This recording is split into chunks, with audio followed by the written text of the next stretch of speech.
కాకినాడ నగరంలో పార్కులను సుందరీకరణ చేసేందుకు వాకర్స్ సహకారం కూడా ఎంతో అవసరమని నగరపాలక సంస్థ కమిషనర్ ఎన్వివి సత్యనారాయణ పేర్కొన్నారు. శుక్రవారం నగరంలోని కర్ణంగారి జంక్షన్, నరసన్ననగర్ ప్రాంతాల్లో కమిషనర్ విస్తృతంగా పర్యటించారు.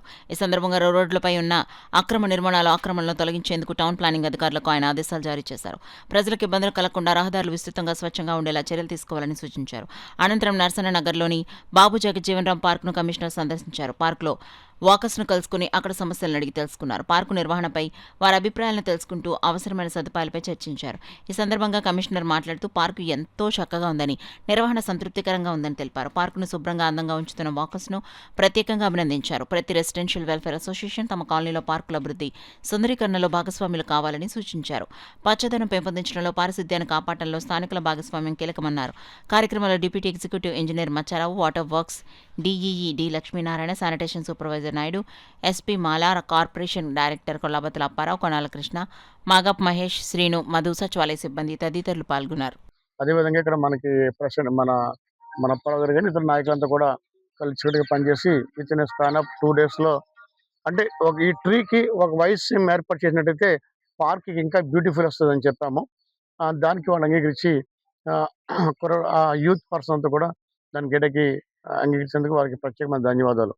అదేవిధంగా ఈ పార్క్ సంబంధించి మరి వాటర్ ట్యాప్ ఒకటి ఉంది, కనెక్షన్ ఉంది. సో ప్రాబ్లం కాదు. అదే నెక్స్ట్ టైం మనం ఈ పార్క్కి వచ్చే సమయంలో స్వచ్ఛ సర్వేక్షణలో భాగంగా మనకి ఏదైనా టీం వస్తుంది, సెంట్రల్ టీం వచ్చినప్పుడు ఈ పార్క్కి తీసుకొచ్చే ప్లాన్ చేస్తున్నాము. ఈ ప్లాన్కి తీసుకొస్తే మనకి ఇక్కడ ఒకసారి we have to better look. అందువల్ల ఈ ఈ పరిసర ప్రాంతాల్లో ఉన్న వారందరికీ కూడా ఈ పార్క్ను ఉపయోగించుకొని ఆహ్లాదం పొందవలసిందిగా వారందరినీ రిక్వెస్ట్ చేస్తున్నాను. ముఖ్యంగా ఈ యూత్ పర్సన్స్ మాత్రం I'm appreciable things to them. And అదేవిధంగా అన్ని పార్కులో కూడా మనం ఆ విధంగా ముందుకు వెళ్తున్నాము. ఇంకా కూడా చాలా పార్కులు ఉన్నాయి.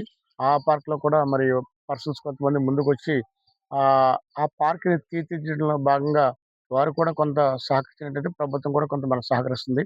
ముఖ్యంగా పబ్లిక్ పార్టిసిపేషన్ మోర్ ఇంపార్టెంట్. ఇప్పుడు వైజాగ్ ఉందనుకోండి, వైజాగ్లో 60-40 అంటే మనకి గవర్నమెంట్ 60% మనకి గవర్నమెంట్ చేస్తుంటే మన పీపుల్ 40% చేసి చక్కగా చేస్తున్నారు. అదే సేమ్ మోటివేషన్లో, సేమ్ మెథడ్లో మనం కూడా విజిట్ చేసి ఇక్కడ మోటివేట్ చేస్తున్నాము. ఆ మోటివేషన్లో భాగంగా మరి ఇప్పటికే కొన్ని పార్కులో మనకు తీర్చిదిద్దడం జరిగింది. దీనిలో భాగంగా మరి ఈ రోజు ఈ పార్క్ విజిట్ చేసినప్పుడు మరి అంతా ముందుకు వచ్చినందుకు I'm really appreciate them. Once again thank you my dear young boys. Kakinada municipal commissioner గారు వచ్చిన దగ్గర నుంచి కూడా, సత్యనారాయణ గారు వచ్చినప్పటి నుంచి కూడా ప్రజాక్షేత్రంలో ఉంటూ ప్రతి శానిటేషన్ ఈ రోజు ఆంధ్రప్రదేశ్లో కాకినాడ పట్టణానికి 3వ పాయింట్ వచ్చిందంటే మెయిన్ శానిటేషన్, వాటర్ వర్క్ చేస్తున్నారు. కావలసినటువంటి యంత్రాలు లేకపోయినా సరే ప్రజల యొక్క శ్రమతో కష్టపడి పొద్దుట వచ్చేటప్పటికి 5 గంటల నుంచి వార్డులో తిరుగుతూ ప్రజల్ని, కార్మికుల్ని మోటివేట్ చేసుకుంటూ జరుగుతోంది. భాగస్వామ్యంతో అభివృద్ధి చెందుతుంది. ఈ రోజు అవార్డులు వస్తున్నాయంటే ప్రజల యొక్క పని, ప్రజలు కూడా సహకరిస్తున్నారు. ఇప్పుడు కాకినాడని ఎవరి కాళ్ళు అందంగా చేసుకోవాలని, దానికి ప్రభుత్వం తరఫున కమిషనర్ గారు, మున్సిపల్ సిబ్బంది అంతా కూడా ప్రజల క్షేత్రంలో ఉంటూ ప్రజలను మోటివేట్ చేసుకుంటూ వెళ్తున్నారు. అదే భాగంగా 14వ సర్కిల్ 47వ డివిజన్ బాబు జగజ్జీవన్రామ్ పార్క్ ఈ రోజు సందర్శించడం జరిగింది. వారిని ట్యాప్ కూడా అడిగాం, వెంటనే చెప్పారు రేపు ఒక 3 రోజుల్లో ట్యాప్ కూడా వస్తుంది ఇక్కడికి.